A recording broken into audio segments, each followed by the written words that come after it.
Cup ration బియ్యంతో ఇన్స్టెంట్గా అప్పటికప్పుడు క్రిస్పీగా రైస్ పునుగుల్ని ఎలా తయారు చేసుకోవాలో చూద్దామా. చాలా టేస్టీగా ఉంటాయి, పిల్లలు కూడా ఇష్టంగా తినేస్తారు.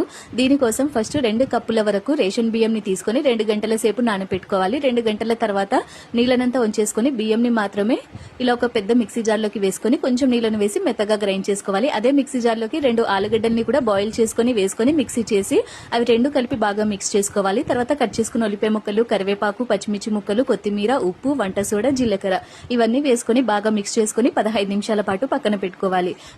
ఇప్పుడు వీడియోలో మీరు చూస్తున్న ఈ బ్యూటిఫుల్ డిజైనర్ శారీని అను డిజైనర్స్ అనే ఇన్స్టాగ్రామ్ పేజ్లో తీసుకున్నాను. ఈ శారీ సిల్క్ టైప్లో చిఫాన్ ఫ్యాబ్రిక్ పైన డిజిటల్ ప్రింట్ విత్ కట్ బార్డర్తో వస్తుంది. ఈ శారీ చాలా లైట్ వెయిట్ అండ్ సాఫ్ట్గా ఉంటుంది. అలాగే శారీ కట్టుకుంటే పార్టీ లుక్ కూడా వచ్చేస్తుంది. బ్లౌజ్ కూడా చాలా బాగుంటుంది విత్ కట్ బార్డర్తో. నాకైతే ఈ శారీ చాలా నచ్చేసింది. ఈ శారీలో టోటల్గా 4 కలర్స్ అవైలబుల్గా ఉన్నాయి.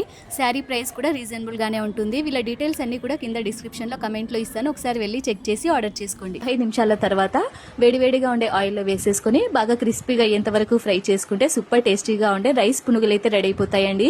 ఈ పునుగులు ఫ్రై చేసేటప్పుడు మంటను మీడియం ఫ్లేమ్లో పెట్టి ఫ్రై చేసుకోవాలి. హై ఫ్లేమ్లో ఫ్రై చేసేస్తే ఇవి త్వరగా ఫ్రై అయిపోయి లోపల పిండిగా ఉండిపోతాయి. సో కాబట్టి బాగా క్రిస్పీగా అయ్యేంత వరకు ఫ్రై చేసేసుకుని ఒక ప్లేట్లోకి తీసుకోవాలి. పల్లీ చట్నీతో, టమాటా చట్నీతో సూపర్ టేస్ట్ ఉంటుంది. బ్రేక్ఫాస్ట్ లోకి చాలా సింపుల్ గా తయారు చేసుకోవచ్చు. డెఫినెట్ గా ఒకసారి ట్రై చేయండి.